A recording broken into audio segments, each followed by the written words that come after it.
Ladies and gentlemen, the President of the Republic of the Philippines, His Excellency Ferdinand R. Marcos Jr. and First Lady Luis Araneta Marcos. Thank you, ES Luke Bersamin, Vice President Sara Duterte. Please take your seats. Those accompanying me in this trip, Speaker Martin Romualdez, our Foreign Affairs Secretary, Secretary Ricky Manalo, and joining us to come back home, the Ambassador, not permanently, only for a little time. Our Ambassador to the United States, Ambassador Babe Romualdez, and DTI Secretary, Secretary Fred Pascual. Also with us was House Deputy Speaker Ralph Recto, and our reception committee every time we come home. First of all, Pasay District Representative Antonino Calixto, and Pasay City Mayor Imelda Calixto Rubiano. The AFP Vice Chief of Staff, Lieutenant General Arthur Cordura, and the Major Service Commanders. Yung ibang commander natin, ang CS natin na iwan pa sa state at meron pa silang tapusin ng mga detalye na aming nasimulaan. And the PNP Chief, General Benji Acorda, Philippine Coast Guard Commandant Admiral Gavan, and of course, the First Lady Lisa Araneta Marcos. All my fellow workers in government, ladies and gentlemen, good evening. I have just concluded a 6-day visit to San Francisco, Los Angeles, in California, and in Honolulu, Hawaii. In San Francisco, I joined the leaders of 20 other member economies of APEC and 13 IPEF member countries for the 30th APEC Economic Leaders Meeting and the 2nd IPEF Leaders Meeting, respectively. I also held separate meetings with President Xi Jinping of the People's Republic of China, Peruvian President Dina Ercilia Boluarte Segarra, who is the incoming chairman. Peru is the incoming chairman for APEC for next year. U.S. Vice President Kamala Harris, U.S. Secretary of State Antony Blinken, and the U.S. Indo-Pacific Commander, Admiral John Aquilino.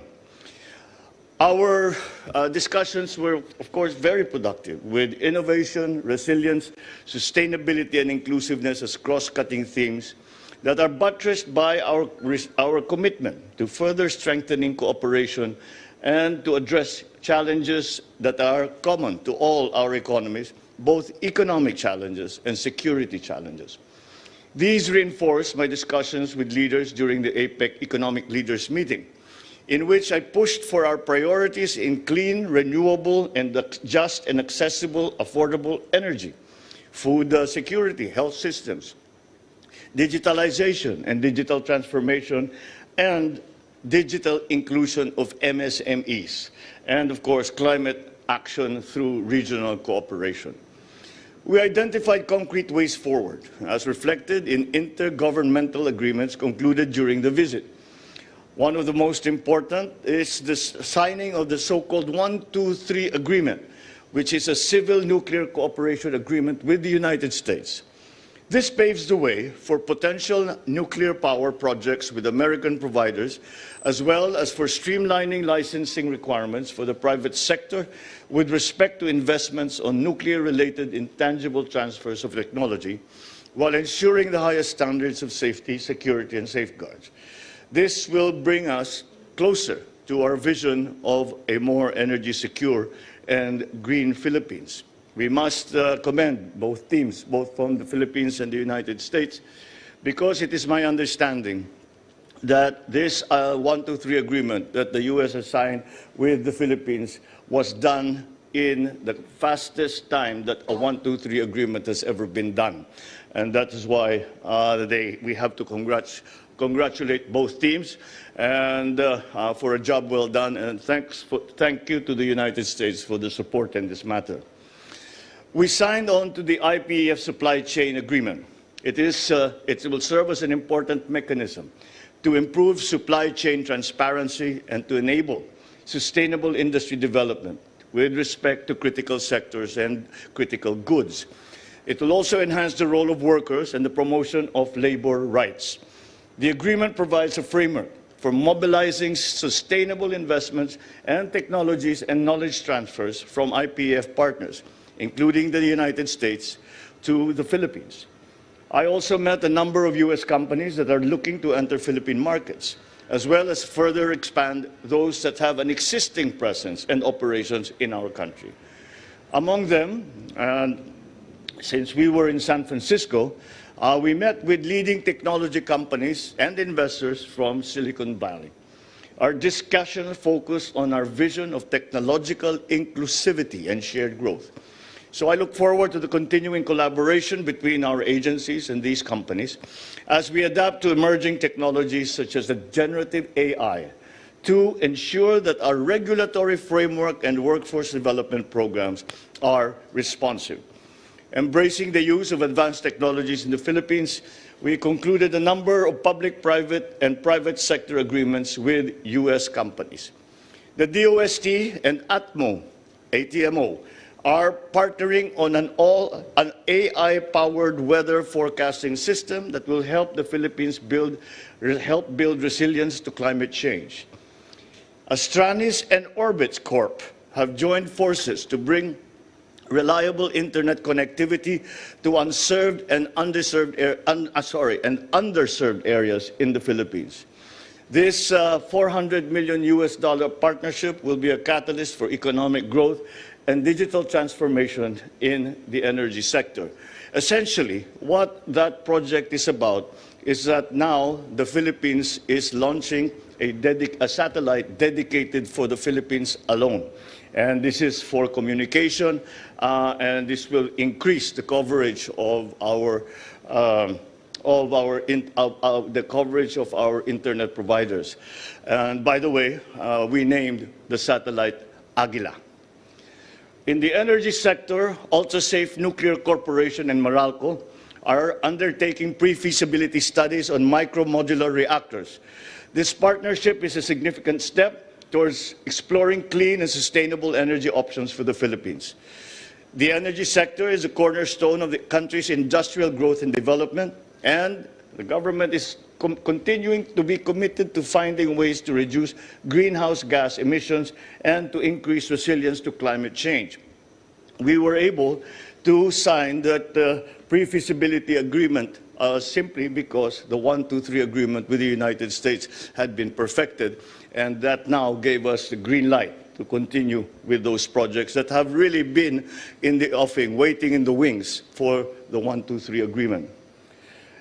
In the pharmaceutical sector, Lloyd Laboratories and DifGen Pharmaceuticals have formed a joint venture for the product development and export of pharmaceutical products to the U.S. The Philippines is emerging as one of the fastest growing pharmaceutical markets in Southeast Asia, and this joint venture is a significant step towards expanding the country's local production share. In the healthcare sector, AC Health and Varian have embarked on a groundbreaking partnership to improve access to quality cancer care in the Philippines. This cooperation agreement is a significant step in the fight against cancer.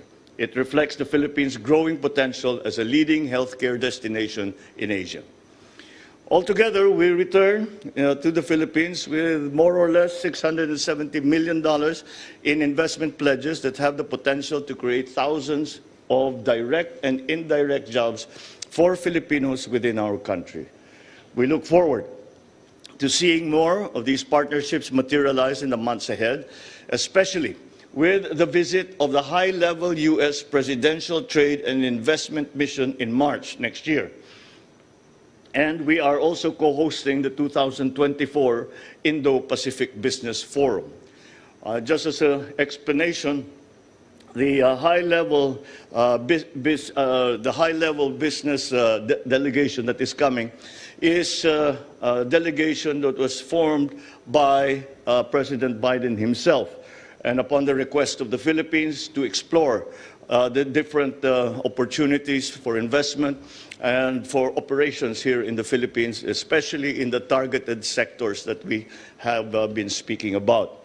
And this is, in fact, a new feature, as there has never been a presidential high-level delegation to any country before.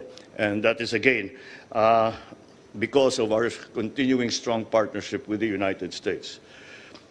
Of course, my visit would not have been complete without engaging with our kababayans in the Filipino communities around the cities where we visited. I had the great pleasure to meet about 1,000 of our kababayans in each of the 3 cities that we stopped at, including those from neighboring states, all the way from Alaska, Arizona, Nevada, Oregon, Texas, Washington State.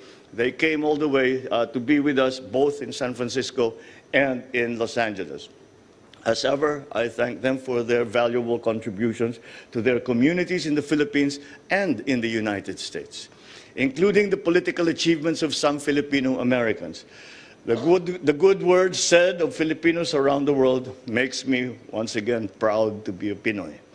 I encourage them to unite and to work with us towards building a stronger and more resilient Philippines, tungo sa isang bagong Pilipinas.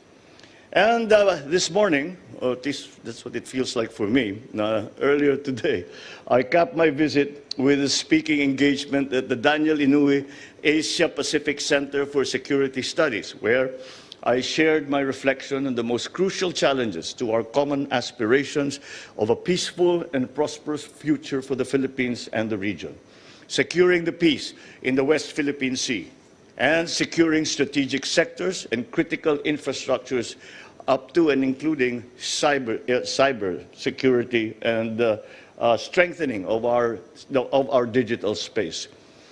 Despite the evolving and complex challenges, my message was one of optimism, that together with the U.S., our oldest and only treaty ally, and our growing network of other partners, we will be able to bring peace, stability, prosperity to the Indo-Pacific region, as long as our partnerships are based on mutual trust and respect for one another as sovereign equals, and that our actions are anchored in international law, including the UNCLOS and the 2016 Arbitral Award.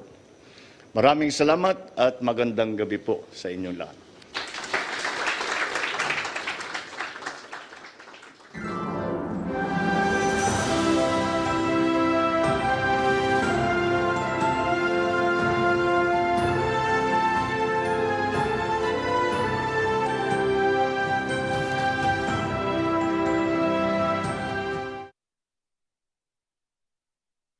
And we just witnessed the president